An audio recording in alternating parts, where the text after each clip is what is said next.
It's the Critics Circle with me, Charles Gross, and Leslie Hoban Blake. Tonight, we talk about the Tonys. Don't ask me why. We talk about what may or may not be the up-and-coming season. Ladies and gentlemen, welcome to the Critics Circle. And hello again, Leslie. How are you? Hello, Charlie. I'm giggling over that introduction. I thought that was, right. It's going to be maybe or maybe not. That's been the year that we've had. Well, maybe, I'll maybe give you not. a definite.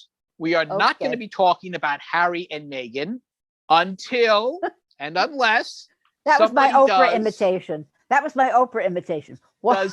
Go ahead. Does a play or a musical about them. And considering that two of the musicals this season we were supposed to have were Diana, based on Harry's mother, and Six, based on Henry VIII's wives, it is a very real possibility. So stick around, folks. We may be talking about them yet. You know who's going to write it? Piers Morgan is going to write it. That's who's going to write it. Okay, yes. It's going to be hate mail is what it's going to be. There anyway, we go. Listen, we are taping on a very important day. You guys Yes. will see this a week later, but we're taping on March 11th, which was the last day. Yes. That's the day I signed the deed to my apartment and was out from under that. I went to dinner with my sister to celebrate. I went to see the Bob Dylan show for the second time on Broadway. You went to see something else. And I went to see West Side Story. And then March 12th came and it was all over. Yeah. And it was all over for a year. The man in the office before with the orange pumpkin face told us it would be a couple of minutes. Yeah. It's been a year. I just got my first vaccination. I know you've had both of yours. I'm getting my second one at the end of the month. I feel better about that. But the last good day I had was a year ago. Well, the last good theater day we had was a year ago, certainly. No, the last good day, just in general. These have not been okay. good days, Charlie. Well, not for me. Maybe you've had good days. I have not. I've had good days, you have but your they family have been, with you. You have your family with you. Yes, I've been on my own. They have certainly been outnumbered by bad days. I will say that. This has been, I think I can honestly say, the worst thing to ever happen to the theater. Worse than the Depression, worse than any war that we've had, worse than 9/11. You know, I spoke with a prominent Broadway producer after 9/11. He said, this is it. But the theater bounced back very quickly. I hope it will bounce back, but have we ever had Broadway closed like this? I don't think so. But, you know, I have to be honest with you. When I think about what's going on, theater is not the first thing I think about. I know one would think that I would. It's in my blood and blah, blah, blah, blah, blah. But it's not the first thing I wake up thinking about. God, is there any theater left? I can talk about it. I think I can work, but I don't. It's not my major concern anymore. And that really is surprising to me. After all the hundreds and hundreds of years I put into working on theater in one form or another, that I don't think of it more is interesting. Yeah. But you want to go somewhere. I know what you want to talk about. I know what makes you angry right now. Yes, the Tony Awards, or lack thereof. Now the Tonys. So they, won't they, will they do the dance? And who cares? And why are they bothering? See, here's the thing. Why all the other bothering? Awards for film, for television, they had content. But with the theater shut down, half of the stuff that was supposed to open last season didn't open. West Side Story was not nominated because not enough people saw it. And the nominations this year are pathetic. I mean, the category of best score, not one of those plays is a musical. Was Percy Jackson? These are music, that background music for plays. All the nominations. Was Percy Jackson really that bad? I mean, maybe it did live up to its Percy Jackson Downtown. When we first saw it, we both thought it was charming. When they put it on Broadway, for some reason, it was not that charming anymore. I don't know why. But it was still the only musical that had an original score. They couldn't nominate that for best score. They have 3 nominations for best musical. They couldn't have included that as a 4th. I am hereby giving them the Julie Award, which is basically based after Julie Andrews for the most egregiously overlooked show on Broadway. It's a disgrace. Why bother to even have the best score category if you're not going to include any musicals. Well, why bother having the best performance by an actor in a musical category if you're only going to put one guy in it, and Yeah. you could lose, and he could still lose? Yes, Aaron. So what's the Tveit point? in Aaron Moulin Tveit, Rouge. what's the point? Why are they having this I category? don't know. He's Either got to give him get the 60, damn award, you know. but he may not get it. That's got to be the That's most it, or humiliating don't thing. Just have nobody in the category. You're the only one nominated, and you lost. 60% of people who vote have to vote for him. I could see him climbing up the top of the elephant and jumping off. You know, that's what would happen if that happened. The Moulin Rouge elephant. Yeah. Poor guy. It's a no-win situation. If he wins, big deal. He was the only one nominated. Right. And if he loses, it's even worse. He will never live it down. He will never, ever live it down. All right. But now there were some nominations. Best leading actress in a play. I think these were decent nominations. Mary Louise Parker, The Sound Inside. Audra McDonald. Audra McDonald, the Meryl Streep of the theater. But these are wait. So what they did was leading role in a play, whether it was a revival or a new play. So they had new plays up against revivals. Well, they would normally have that anyway. But Audra's the only one in a revival. The others are all new plays, and I think that's interesting. I mean, Audra McDonald is the Susan Lucci except she wins all the time. She's actually not the Susan. No, she's the Meryl Streep. Susan Lucci is the Cheetah Rivera of television, or she was. They actually both won. That's so terrible. Oh, that's so sad to be cast in that. But there's a newcomer in this. These are all well-known actresses, except for Joaquina Kalukango, who was the young girl in Slave Play. Yes. And talk about a debut performance, man. That was really some performance. So Laura Linney and My Name is Lucy Barton, it was a solo play. And of the two solo plays, Mary Louise Parker, The Sound Inside, I thought Mary Louise Parker was better. Right. I agree. And now it wasn't technically it was not a solo play because there was another character who appeared. Yeah, but it was a solo. But it might as well have been. And I just felt that when Mary Louise Parker is on, and she's not always on. Sometimes she's Mary Louise Parker and she drives me crazy. She sets my teeth on edge. But in this particular play, she was on, and she was interior and she was quiet. And it was the best thing Adam Rapp has ever written. Best thing without question that Adam Rapp has ever written. So I give great props to that play. At the same time, I would give my vote to the young lady in Slave Play. I would really give her Joaquina. Considering what goes on in all the different plays and how much hard work I think if they ever give out the awards, and I am very dubious that they will, I frankly think they should just scrap the whole thing.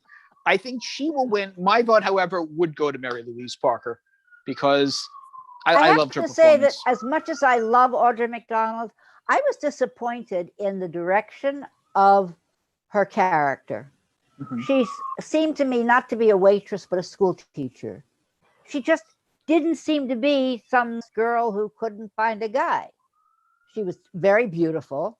And, as I say, she seemed very middle class and not at all the character as written. And certainly not, what's her name who played it the first time around? Kathy Bates. Kathy Bates, Well, the interesting thing is that Kathy Bates, who is a larger woman, and pretty much every other major production not anymore.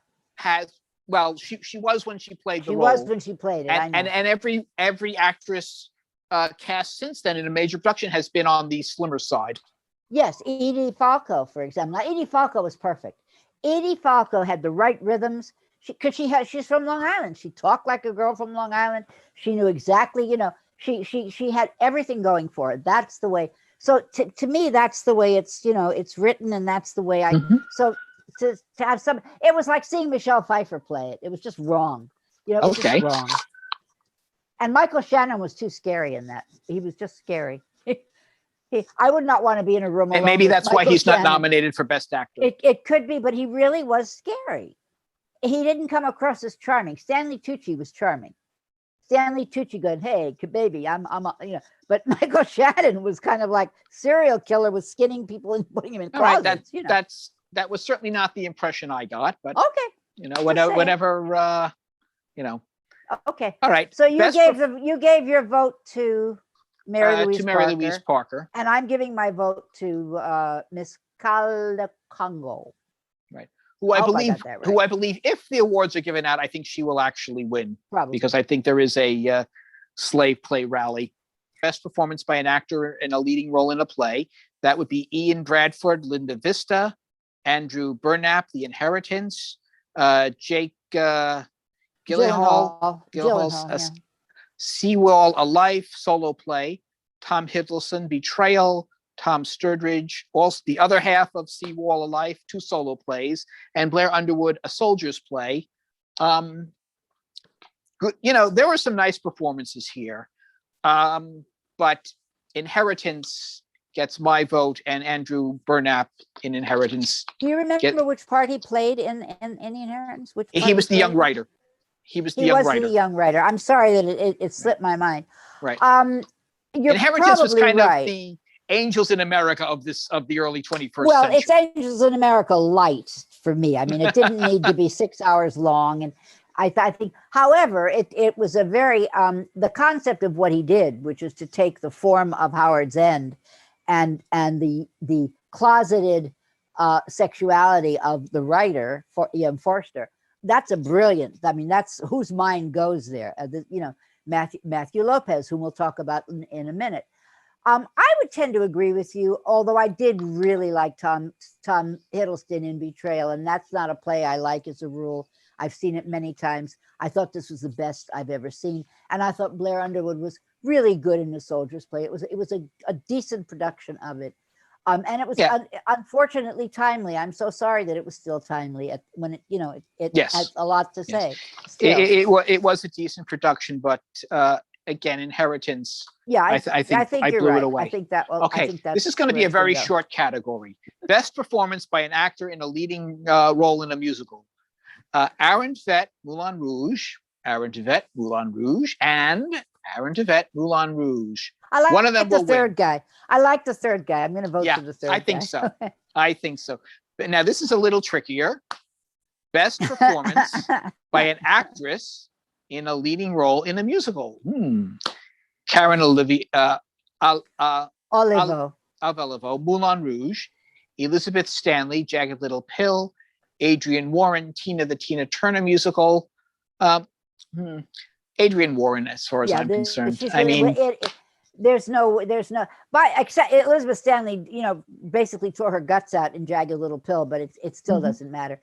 And the Moulin Rouge thing, no matter how big it was, it still didn't have the inner vitality that Adrienne Warren had. It's an amazing role, and she does amazing things with it. Yeah, I mean, she carries the show. Look, you have to if you're doing a biography of Tina Turner and you're playing the lead role. So she and her wigs. Yes. Oh, yes. She should share the award with her wigs. Absolutely. Absolutely. All right. Best play: Grand Horizons, The Inheritance, Seawall, A Life, Slave Play, and The Sound Inside. Now, why is Grand Horizons in this category? No offense to the writer, it's not of that quality. It was a sitcom. It was something to get Jane Alexander, thank you, back in front of an audience, and that was nice. I'm glad they got her back in front of an audience. But I was waiting for a commercial so I could get something to eat during that. Jeez, man, that was not worth. And so this is what I don't understand. So Aaron Tveit is all by himself, and they throw this in for no good reason. What of those are you sticking with Inheritance? Are you going to be on a roll for Inheritance? I'm going to stick with Slave Play. We'll see which way it goes. I can see it going either way. I think it will be Inheritance, but again, Slave Play was the flavor of the year. But Inheritance is really, really good. I think it just improved Slave Play when it came up from downtown. I loved it downtown, and then it came uptown. I was like, oh, I don't know if I want to sit through this again. And it just it showed me new aspects of it, and it just. Well, I think part of it, the reason that you saw more the second time, is because you knew what to expect. I mean, No. I no, think well, that it deepened. The things that I saw were things that were there, and I remember them, and I went, "Oh, I don't remember being moved by that." That's not the same thing. It's not like I saw something new. I wasn't sitting there wondering if this is taking place back when we had slavery. Why are they wearing Calvin Klein underwear? Well, and I could concentrate on other things. And I think, again, for me, that was why I could see more, and I could absorb more, having known what was to come with the play, and not trying to figure out what is going on here. Right. Well, anyway, I thought that it was exceptional. I just thought from the get-go. Okay. I was not as overwhelmed by it, or as, frankly, most of the theater community. I enjoyed it, but it would not be at the top of my list. That would be Inheritance, and I think I would actually go with The Sound Inside over Slave Play also. Slave Play, I think, would be my third choice. Wow. Again, I think it's going to be a lot of people's first choices, but not mine. Let's quickly talk about Best Musical. And again, every musical here, every musical is not, none of them have original. It's three musicals.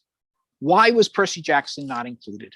It's absurd. So let's move on to the year that's coming, shall we? Let's do you have a choice for Best Musical? Mine is Moulin Rouge. It's Jagged Little Pill, Moulin Rouge, Tina Turner, Moulin Rouge. Where did I have a better time? I loved, I mean, Tina Turner and Moulin Rouge are both jukebox musicals. I guess if you're going to throw, yeah, I'll go with Moulin Rouge. I didn't like it that much, but I didn't like Tina Turner that much. You know, it was just. No, you know what? I think Percy Jackson should have been nominated. And given what it went up against, I still think Moulin Rouge would win, but I think it would have had a chance, because I would stack it up against pretty much anything here, even if it did have its, even if Broadway may not have been its venue. So now we're getting to something really interesting. We're getting to, suddenly people are really saying, hey, you know what?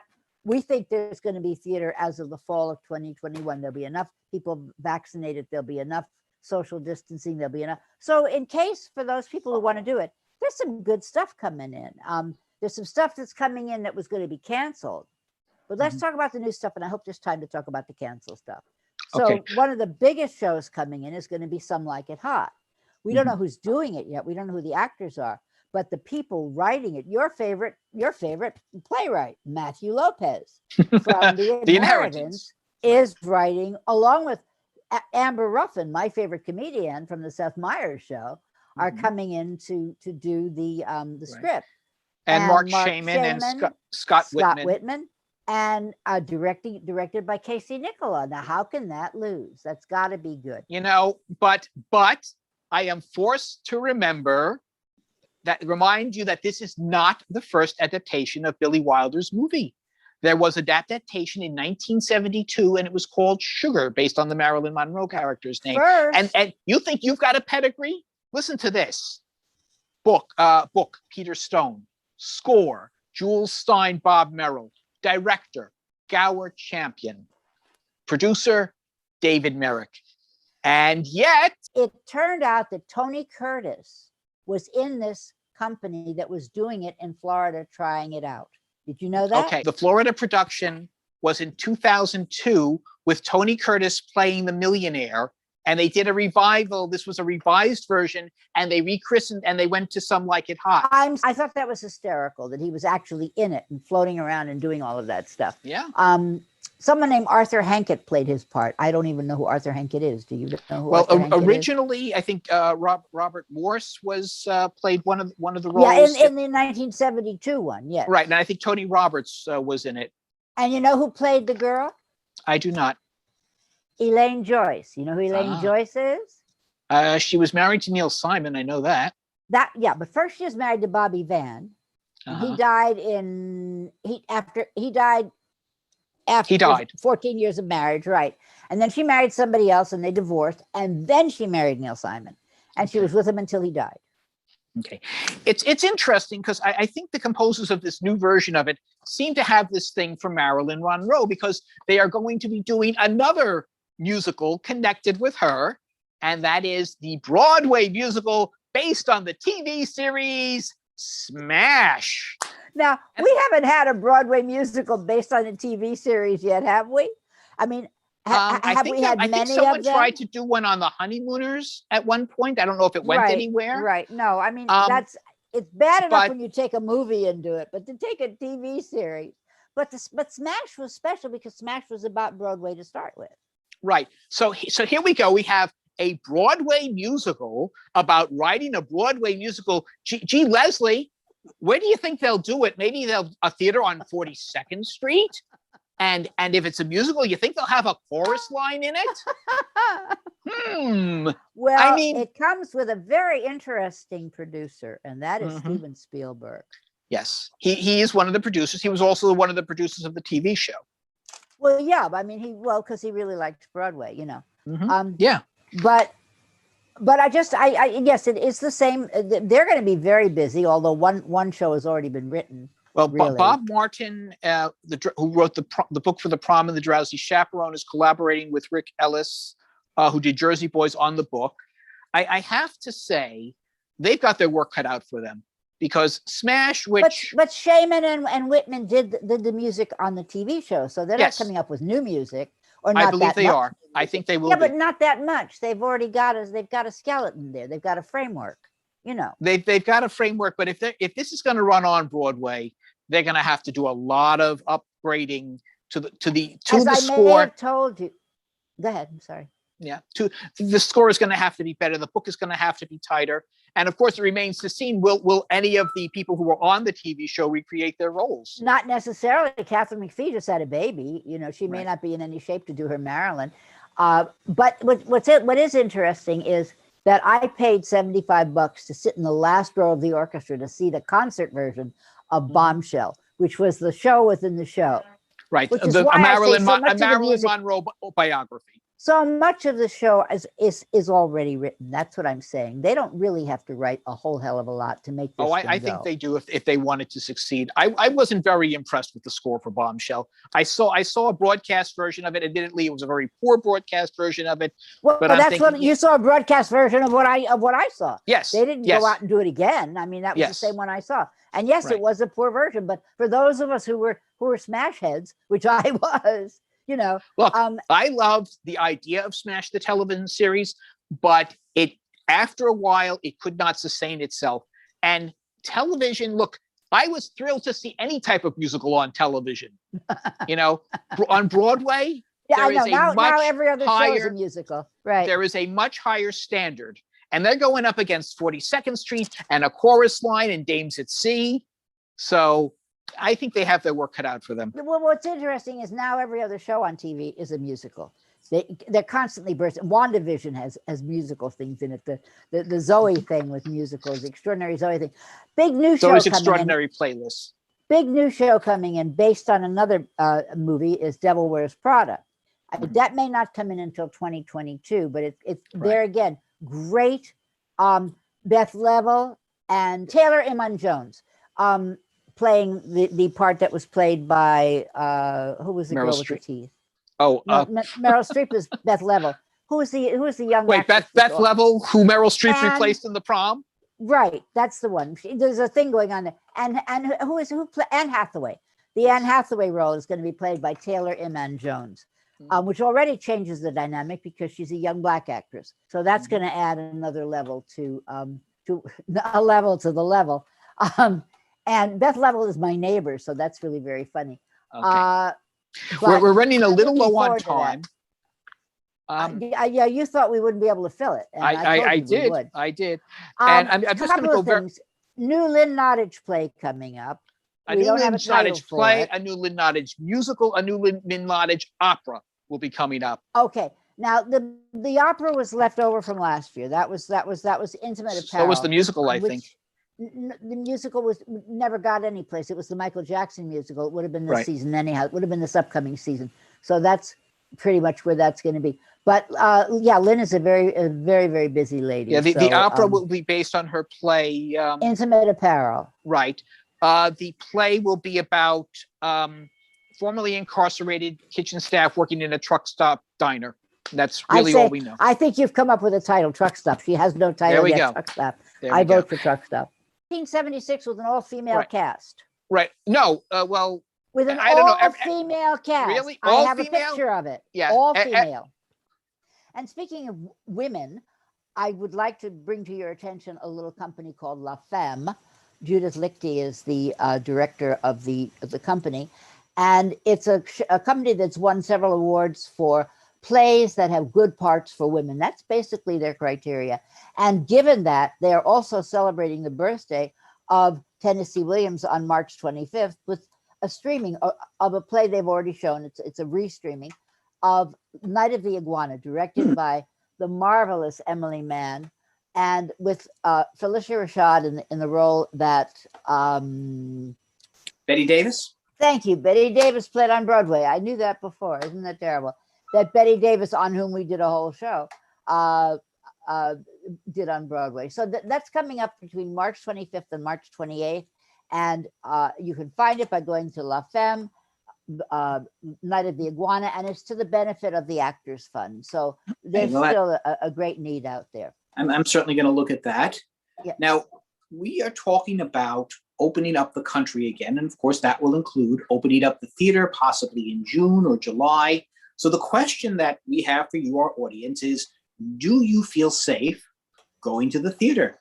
And if not, what would it take you to feel safe going to the theater? We'd like you to just leave your answers here on our YouTube page, and we will be discussing it on our next show. And we will also be discussing shows that were supposed to open this past year, but have now announced that they will be opening either this year or very early next year. In fact, there was a commercial this morning on TV for Six.